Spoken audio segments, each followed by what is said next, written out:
The gunslinger draws at lightning speed. His revolver spins on his finger like a toy. 6 shots ring out.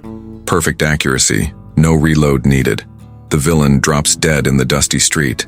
You've seen this scene 1,000 times in every Western you've ever watched, and every single frame of it is a complete lie. The real Old West?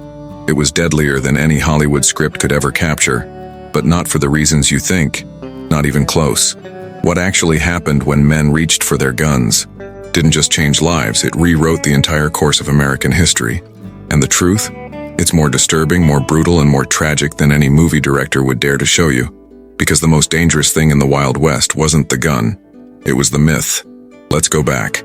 The years between 1865 and 1895, the American frontier stretched across deserts, prairies, and mountains. Towns with names that would become legends: Tombstone, Arizona; Deadwood, South Dakota; Dodge City, Kansas; Abilene, Texas. These weren't civilized places. Law was weak, if it existed at all. Sheriffs were often former criminals. Judges held court in saloons. And violence? Violence was as common as dust storms. But here's the part Hollywood won't show you. Here's the reality that would ruin every Western ever made. Most gunfighters couldn't hit a target beyond 20 feet. Think about that. 20 feet. That's the distance from your couch to your kitchen. The iconic Colt single-action army. Revolver, the gun they called the Peacemaker, was brutally inaccurate, heavy, clumsy. The barrel wobbled, the trigger pull was stiff, and if you fired more than 3 shots, black powder residue would start fouling the chambers, making every shot after that even worse. Let me tell you about Wild Bill Hickok. If there was ever a man Hollywood loved, it was him. Long hair, cold eyes, a reputation that made grown men cross the street. On July 21st, 1865, in Springfield, Missouri, Hickok faced off against Davis Tutt in what historians call one of the few documented quick-draw duels in Western history. They stood 75 yards apart, not 20 feet, 75 yards. That's almost the length of a football field. Hickok didn't spin his gun. He didn't draw in a flash.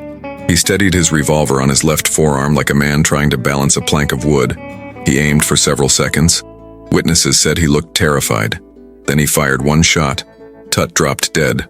But here's what the movies never mention. Hickok was shaking. His hands trembled for an hour afterward.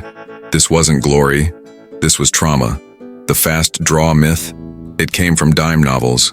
Cheap paperbacks sold for 10 cents in general stores. They turned killers into heroes, cowards into legends. Writers like Ned Buntline invented entire gunfights that never happened. Buffalo Bill Cody became famous not because of what he did, but because of what people wrote about him. The truth? Real gunfights were ambushes, backstabbings, murders in the dark. Let me give you examples. Jesse James, the most famous outlaw in American history, shot dead on April 3, 1882, in St. Joseph, Missouri. How? He was standing on a chair, unarmed, adjusting a picture frame on the wall. Robert Ford walked up behind him and shot him in the back of the head. No duel, no honor, just murder. Billy the Kid, another legend.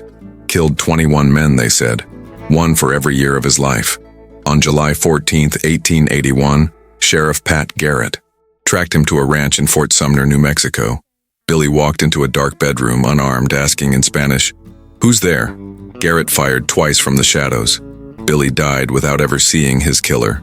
John Wesley Hardin, the deadliest gunfighter in Texas history, claimed over 40 kills, survived dozens of gunfights, spent 17 years in prison, and walked out a changed man, preaching peace.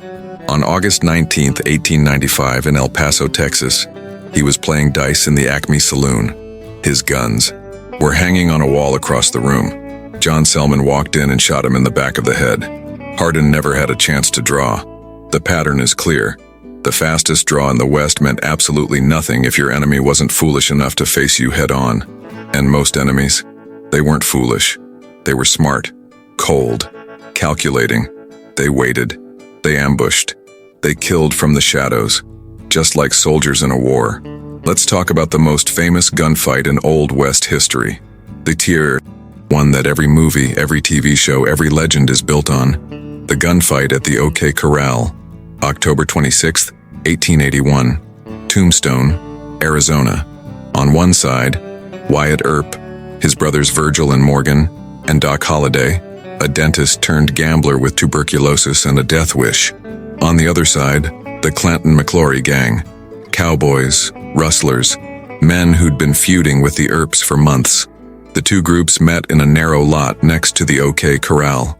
30 shots were fired in 30 seconds at point blank range. Some men were less than 6 feet apart. Guess how many died? 3.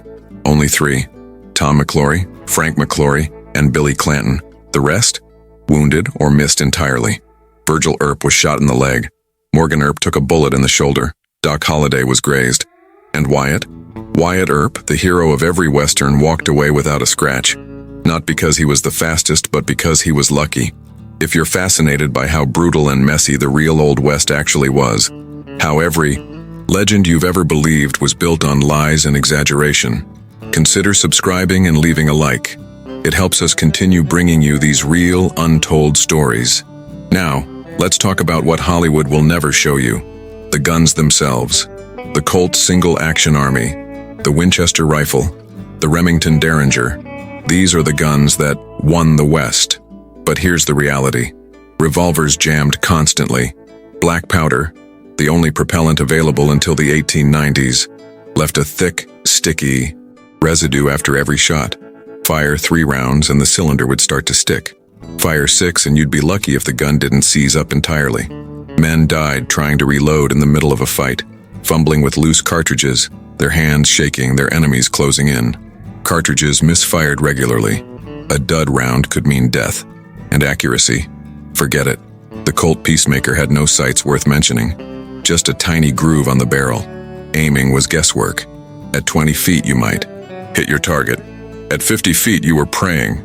So what did real gunfighters carry? Shotguns. Rifles. Weapons that actually worked. Doc Holliday carried a double-barreled shotgun to the OK Corral. Not because it was romantic, but because it was effective. Wyatt Earp preferred a long-barreled Colt, but he also carried a Winchester rifle on his saddle. Billy the Kid's weapon of choice? A Winchester carbine. Jesse James used rifles for robberies and saved his revolvers for show. The revolver wasn't the weapon of choice for killing. It was a backup, an intimidation tool, a last resort when everything else failed. And those legendary quick-draw duels? Historians have found solid evidence of maybe 5 in the entire 30-year period of the Wild West. 5 out of thousands of gunfights, murders, and shootouts. Most confrontations were drunken brawls that escalated, arguments over card games, disputes over women, land, or cattle. Men would pull guns in a rage, fire wildly, and hit everything except their target. Innocent bystanders died more often than the people actually fighting. The West wasn't one with honor, courage, or skill. It was one with ambushes, long-range rifles, and cowardice. So, what does all this mean? It means the most dangerous weapon in the Old West was never the gun. It was the myth, the lie that convinced men they were faster, more accurate, more destined for glory than they actually were. Young men strapped on revolvers believing they were invincible. They died in muddy streets, choking on their own blood, realizing too late that Hollywood hadn't been invented yet, and no one was coming to make them a hero. The truth is uglier than any movie. Violence in the Old West was random, desperate, clumsy, and almost never fair. The men we call legends? Most were killers, cowards, or both. They didn't duel at high noon. They shot men in the back, they ambushed, they murdered, and they died the same way. But here's the saddest part. We still believe the lie. We still watch the movies. We still imagine ourselves as the hero in the black hat, walking down a dusty street, hand hovering over a revolver. The myth is stronger than the truth, and maybe that's how it should be. Because the truth is too ugly for most people to accept. If you want more real stories that destroy the legends and reveal the dark, hidden truth of the Old West, make sure to subscribe and leave a like.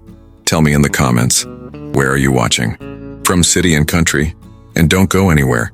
There's another Old West nightmare waiting for you in the next video.